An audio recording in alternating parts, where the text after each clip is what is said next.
Assalomu alaykum barodaroни qandinabotum, zinda va sarbuland boshin. Diruz mo yak навори карда будем дар маркази савдои релакс. Хеле наворҳои ҷолиб кардем, хеле бо мардум уҷа нишон додем маркази савдои релакса. Вале муддати нагузашта як тахминан як 3 соат 4 соат вақти наворҳои мо мерафт. Наворҳо мерафту мардум тамошо карда комментария менависондан. Ба ман занги телефони шуд, гуфтанд ки бобои ҳоҷӣ видеота удалид кун.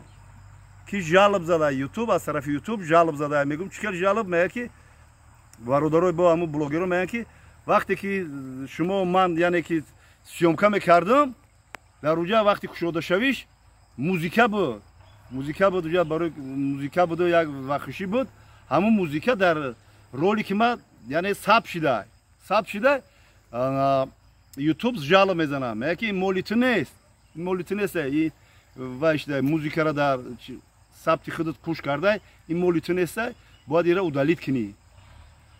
Хай бо ма афсус хурдам ки қадар мо мисол қатиб мардум суҳбат кардем, қадар мисол маркази савдои релекса авайт кардем. Ана муаррифӣ кардем.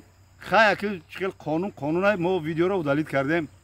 Ва мардум пурсон шудастанд, бародар пурсон шудастанд ки видеоро барои чӣ удалид кардӣ, сабабиш чӣ? Сабабиш фақат ҳамин буд.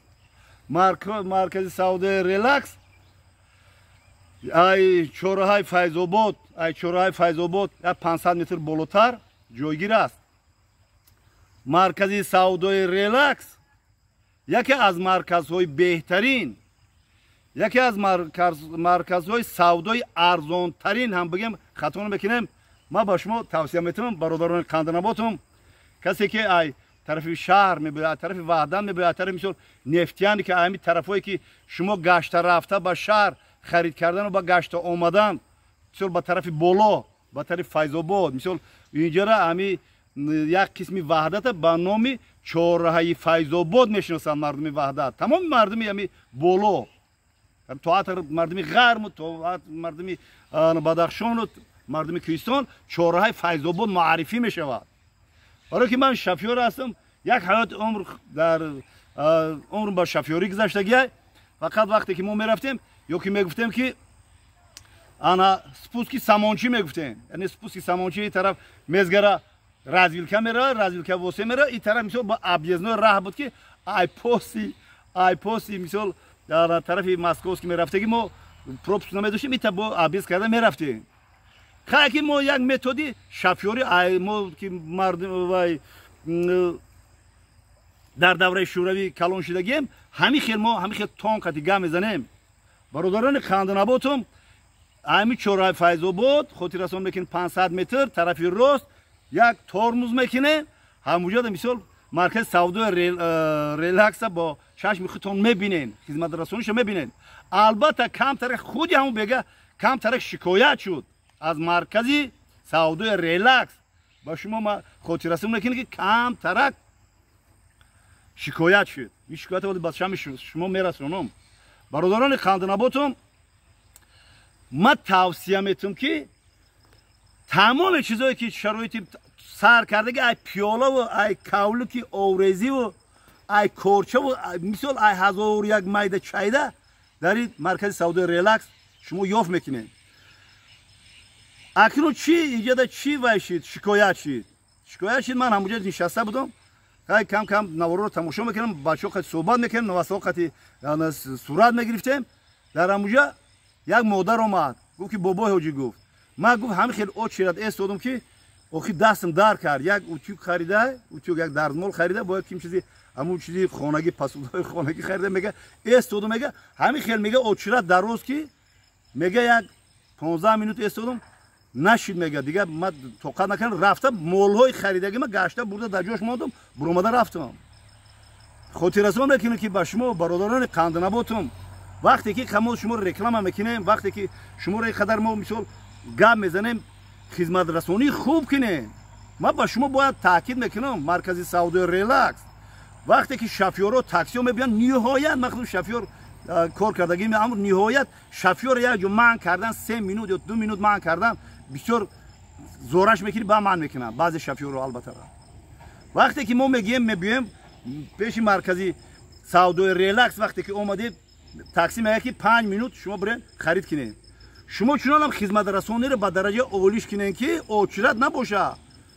داشت ما شما توصیه میکنم که بیرون دا باید یک هم سوداگر بیرون دا باشه که تاکسی که فرامد باید هم که چارچاشم هم که نگاه کنم دور آمد اپا جان خالا جان چی در کار برده تستر همون چیزا گرفته با این مثال مادر با این خواهر با این بابا میتی حساب کتاب میکنی گسلش میکنی برای که وقت نهایت کمه وقتی که تاکسی میرن میگن ای خالا برای 5 minut خرید که بیا یا که 10 minut برای خرید که برو شما خدمت رسانی سست من کم بود شما همونجا دا مثال من خیلی خود دیدم یا که یکم کشاده شویش بود خیلی مردم بسیار یا که اذیت ارزانیش بود خیلی مثال مردم بسیار نه که خیلی شکایت هم شد مگرم بابا کم ترک نواسای قند من نصیحت کردم که شما هم خیلی چرچشم نگاه کنین که خیلی مردم همه چیز اهمیت میتیان مادر باور که همون مادر اگر بخواین شما که اون مادر کی بود اون مادر یکی از مادران معروف وحدت بود حتی وای با ما دیگه علاج نیافتم